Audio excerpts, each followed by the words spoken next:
If you're watching this, you're among the 3% of people that understand that the future of work is going to look very different from what it is now. So keep watching. Let's see where we're heading. It's also exciting, right? Siri will recognize your voice even if you're 5 meters away from your phone. That new chatbot feels totally real. Self-driving cars are no longer fiction. You can analyze your DNA. You tried flying that drone for the first time, and you're thinking of buying a smart speaker to make your life so much easier. A few years from now, and that's something like 3 years, not 30, artificial intelligence, robotics, machine learning, mass 3D printing, biotechnology, chatbots, virtual reality, deep learning, drones, augmented reality, smart objects will all be deeply enrooted in our everyday lives. Just like computers, phones, or electricity are for us today. Oh well, is this really gonna happen? And if it does, you'll adapt when the time comes, right? Life is good. You love your job. You've been working for this established company for a few years. You're comfortable in your position. You know what you're good at. People like you, and that last presentation you gave got you some amazing reactions. You're safe with your company.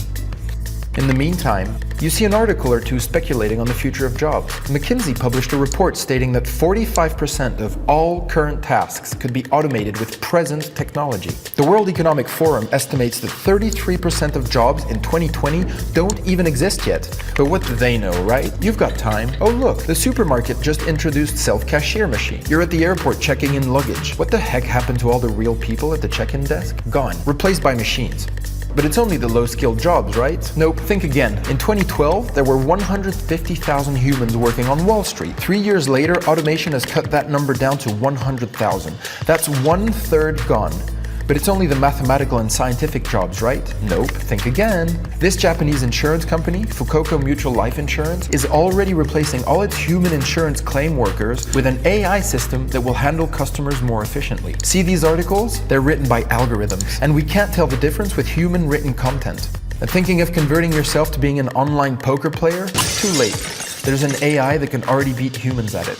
Most journalists, tax consultants, marketeers, technicians, knowledge workers, lawyers, even the person editing this video right now will to some extent have been impacted or automated by technology in a couple of years. And what have you been doing? Probably watching Netflix. And the problem is, the machines don't wait. And the machines, they don't watch Netflix.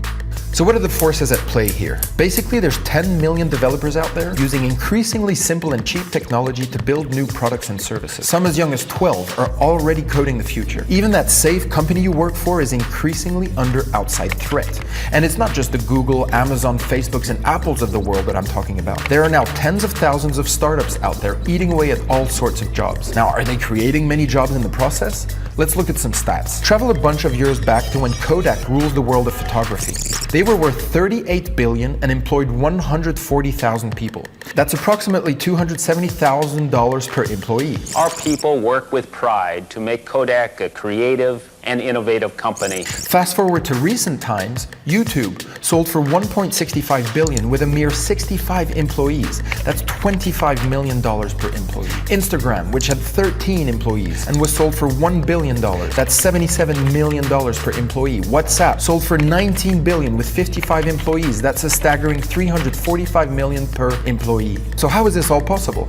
Technology has allowed the emergence of what we call exponential organizations. These are exponentially fast-growing companies that leverage technology and require less employees but more tech-savvy ones. You will find that we are technology optimists. We believe that technology is a major driver of change in the world. And as software continues to eat up the world, more companies are trying to replicate these exponential companies. Hire less people, but grow exponentially through technology. As this happens, job roles are slowly disappearing and being replaced by skill sets. Master the fundamentals and you can master the rest. A digital skills gap is growing for both mid-skill and high-skill level jobs. Before you know it, you've become irrelevant. But wait, what's this doomsday message? There's actually a way to leverage technology before it leverages you. And in fact, it's never been easier to do so. This might sound kind of corny, but it starts with the right state of mind. It starts with having a growth mindset, where you have the desire and the confidence that you can learn anything. Shift your thinking on how these technologies will rattle and mutate, but enrich your work life. Because yes, if you play your cards right, technology will make your work life and your life in general much, much better. The fact is that technology will actually remove boring, repetitive jobs from your way, but only if you understand the fundamentals, and you have no excuse not to do so.